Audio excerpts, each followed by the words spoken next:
पोलिसांशी सुद्धा बोलले, डीसीपी मिलिंद मोहिते यांच्याशी पण मी बोलले की तुम्ही आंदोलनकर्त्यावर कोणत्याही प्रकारचा ठपका ठेवू नका किंवा कुठेतरी हार्शली हे करू नका, हाताळू नका, अशा प्रकारचं माझं बोलणं त्यांच्याशी झालेलं आहे. काल जे आंदोलन झालं त्या आंदोलनामुळे उद्विग्नता आलेली आहे, कारण काल एका आंदोलकाने तुम्हालाही फोन केलेला होता ज्यावेळेस हे सगळं आंदोलन संपवलं जात होतं आणि तो फोनवर तुम्हाला सांगत होता ही सगळी हकीकत, त्यावेळेस पोलीस नेत होते. कालचं हे सगळं थोडं पोलिसांचा संवाद चुकला, आंदोलन हाताळण्यात चुकलं आणि म्हणून हा सगळा जो संताप आहे तो सगळीकडे पाहायला मिळतो. आज सुद्धा लोक त्याबद्दल भावना व्यक्त करताना पाहायला मिळत आहेत.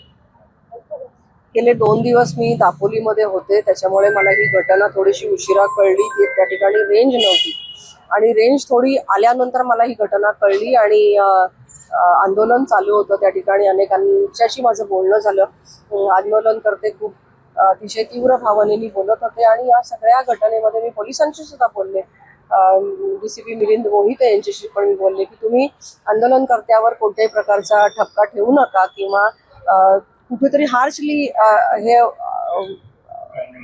करू नका, हाताळू नका, अशा प्रकारचं माझं बोलणं त्यांच्याशी झालेलं आहे. मला काही ठिकाणी असं समजलं किंवा व्हिडिओ सुद्धा आलेले आहेत की लाठीचार्ज केला गेला, असं नको होतं व्हायला. आणि हे मात्र आहे की जे पीडितेच्या घरचे लोक आहेत त्यांना सुरक्षित ठिकाणी मात्र पोलिसांनी हलवलं, त्यांच्या ते हाताळलं. मात्र काही जी टीम होती पोलिसांची ती मात्र लाठीचार्ज करताना दिसली, तर ते असं चुकीचं नक्कीच झालंय असं म्हणावं लागेल.